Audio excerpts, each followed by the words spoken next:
The fall of Rome is something lamented by many Ventrue elders, both in the immediate aftermath and in the modern Knights. And while most will concede that the clan has not achieved the same degree of power and influence over all vampiric kind ever since, many who disagree point out that the empire didn't so much fall as it transitioned into something else. After all, the Eastern Empire carried on for 1,000 years after the fall of the West, and even as the West fell to the barbarian invasions, Clan Ventrue was able to easily adapt to the new circumstances, especially as those barbarians settled down in the new lands they'd conquered and eventually evolved into the kingdoms and principalities of the Middle Ages.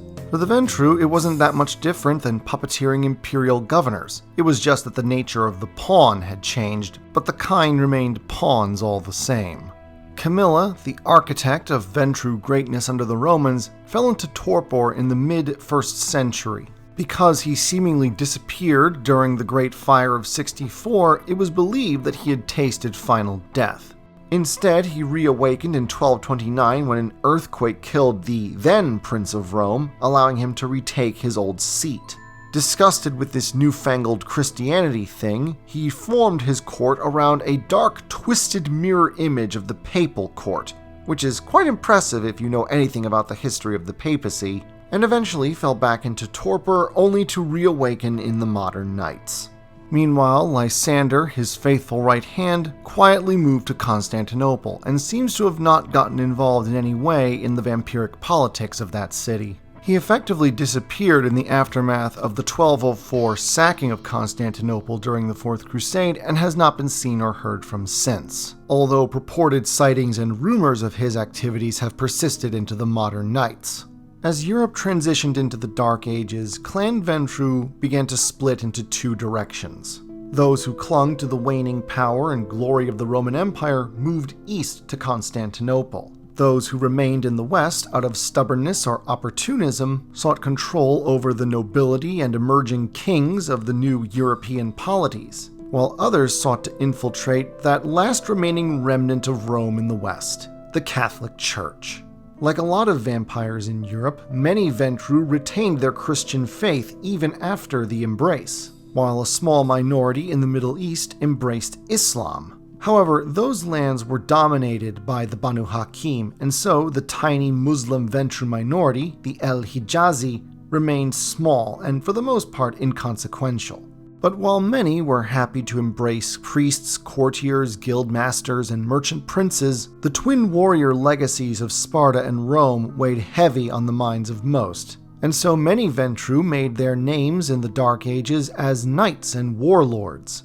In many ways, the Dark Ages represented a kind of freedom for the Ventrue, especially those who had chafed under the regulations and hierarchies imposed on them by Camilla during the height of Rome. During this time, there were many vampires, even Ventrue vampires, who ruled openly over the kyne, something that Camilla had never permitted. While you could find a Ventrue vampire from one end of Europe to another, the Ventrue were most predominant in northwest and central Europe, namely Britain, France, and the Holy Roman Empire. Hardestat the Elder reigned over the fiefs of the Black Cross, one of the great vampiric courts of the Dark Ages, while Britain and parts of France fell under the sway of Mithras, formerly a Persian soldier who had migrated to Britain, gone into torpor during the Roman Empire, and awakened in 1066 during the Norman Conquest. Through a combination of raw power, incredible charisma, and a willingness to negotiate and compromise, he established the baronies of Albion, granting greater autonomy to his subordinates than in other courts, in exchange for pledges of loyalty to him and to defend his great seat of London.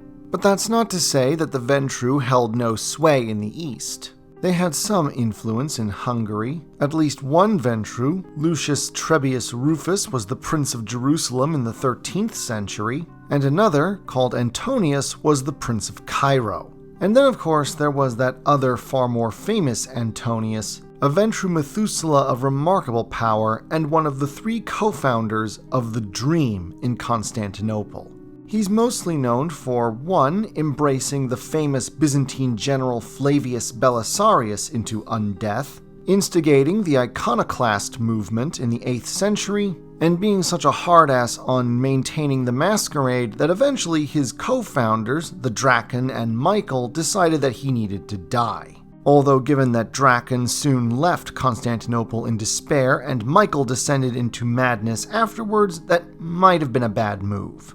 While we're on the subject of the Byzantines, another interesting embrace into the clan was none other than Anna Komnena, daughter of Emperor Alexios Komnenos, the man who essentially instigated the Crusades as a way of getting his territory back from the Turks. She would go on to plot to overthrow her own brother, Emperor John II, in favor of her husband, survive the Fourth Crusade's sacking of Constantinople, and has reigned into the modern Knights as the Prince of Nicaea. Given their fondness for embracing among the nobility, and their oh-so-high opinion of themselves, the Ventrue were especially fond of the French, and there is no greater evidence of this than the Ventrue's adoption of the concept of noblesse oblige, a tradition that persists in the modern Knights. In the Dark Ages, the 13 clans were roughly divided into two groupings, the so-called High Clans and the Low Clans. This was a distinction made not on the basis of power and influence, but more on the fears and prejudices that many vampires shared towards one another at the time. Naturally, the Ventrue were counted among the High Clans. The Ventrue have always believed that it is their right to rule over the wayward scions of Cain. But for them, it is not rule merely for its own sake. They believe that it is their right to rule for the betterment of all Cainites. With great power comes great responsibility, and this is the root of noblesse oblige as the Ventrue see it. A Ventrue must earn dignitas in order to acquire status and power within the clan and Cainite society as a whole. Having gained such status and power, however, he or she now has certain obligations to their fellow clanmates and to their fellow vampires. If a vampire, regardless of clan, approaches a Ventrue for protection or some boon, noblesse oblige demands that the Ventrue fulfill this request. What's more, noblesse oblige demands that Ventrue offer their assistance to their fellow Cainites.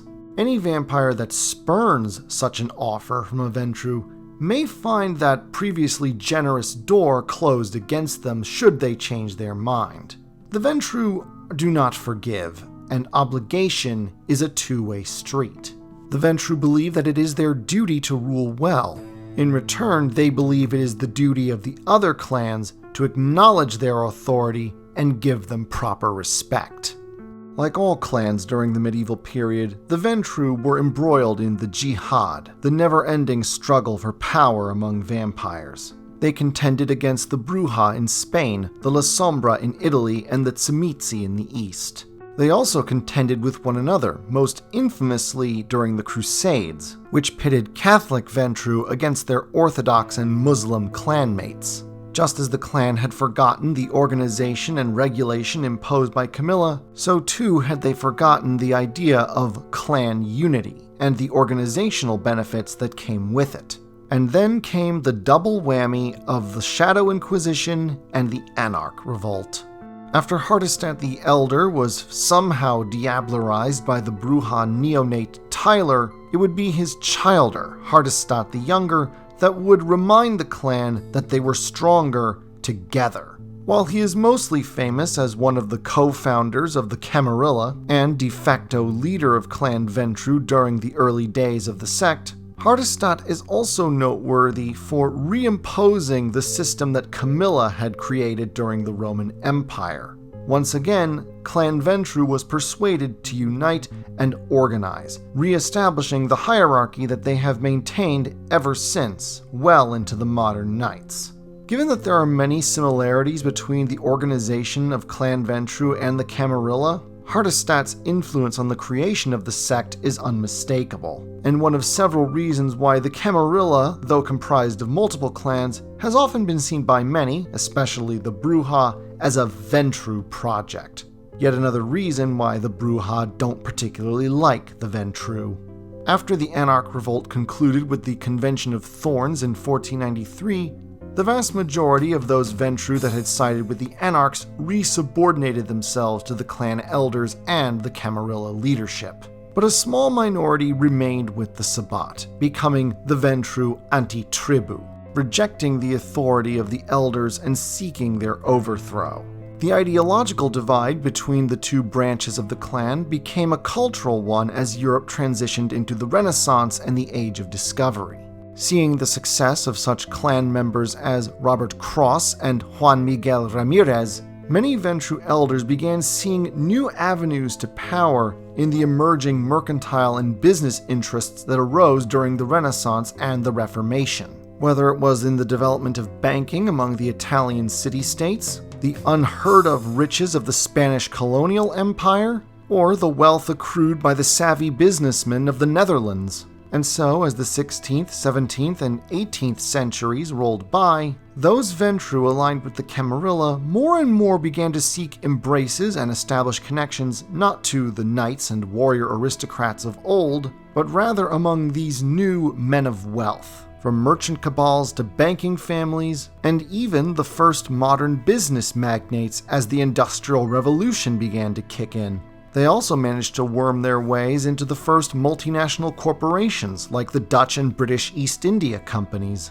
For the Camarilla Ventrue, this was merely a new way of maintaining their dominance and power. But to the Ventrue Antitribu, this new emphasis on economy and commerce was a betrayal of the clan's warrior heritage. From Sparta to Rome to the Dark Ages, Clan Ventrue had won its preeminence with steel, not gold. Power, authority, and dignitas were won with swords, not coin. Thus, in the modern Knights, where the stereotypical Camarilla Ventrue is a kind of undead businessman, the Ventrue Antitribu behave and see themselves as undead paladins for the Sabbat, preserving a dark, twisted reflection of the knightly warrior code of the Dark Ages. In their eyes, those Ventrue aligned with the Camarilla have not only failed their ancient heritage, but betrayed it. Few Sabbat vampires hate their Camarilla counterparts as fervently as the Ventrue Antitribu. It's also why the Ventrue Antitribu have a different discipline spread from that of the main clan, where the primary abilities of Camarilla Ventrue are Fortitude, supernatural resilience, Presence, superhuman charisma, and Dominate, vampiric mind control. The Antitribu substitute Auspex, supernatural senses, for presence, making them somewhat more combat-oriented than the socially inclined Camarilla Ventrue. However, the Antitribu became the least of Clan Ventrue's problems as the centuries continued to roll by, and as Europe entered the Age of Enlightenment and Revolution.